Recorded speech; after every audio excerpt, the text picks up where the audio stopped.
I was working at my local pizza place when a delivery order came in from a person with a familiar name. I had finished my shift, so Simon was taking over for me, but I really wanted to deliver this order, so I told Simon I'd deliver it for him. I was feeling sick for so long, and it took me so long to get back to work, but my treatment didn't help me.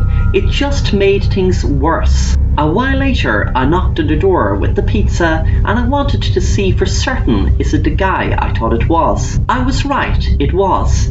It took him a while to register who I was, but when he did, he took the pizza and said, "Hey Susie, how are you keeping? It's great you're back to work." I smiled back and said, "Hey Mr. Potter, I'm doing good now, thankfully."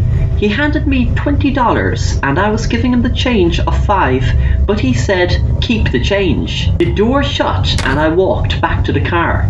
Mr. Potter sat down to eat his pizza and felt hungry after a long hard day's work when suddenly the light went out. He said damn and wondered where his flashlight was. Mr. Potter walked into his room to fetch it when someone came up behind him and stuck a needle in his neck and he collapsed. He didn't know how long he was out, but when he came around, he was sitting on a chair with loads of electric wires around him, and there was a flashlight blinding his eyes. Susie was staring right at him. "You sure loved to use electricity on me, didn't you?" He said, "Susie, what are you doing?" She took a wig off, showing her bald head.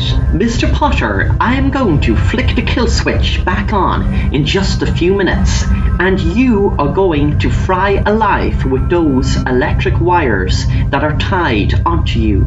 That, I must add, I doubt you will be able to wiggle free with your hands tied behind your back. I learned all that from you. I must admit, this tonight has been the best therapy I've ever had."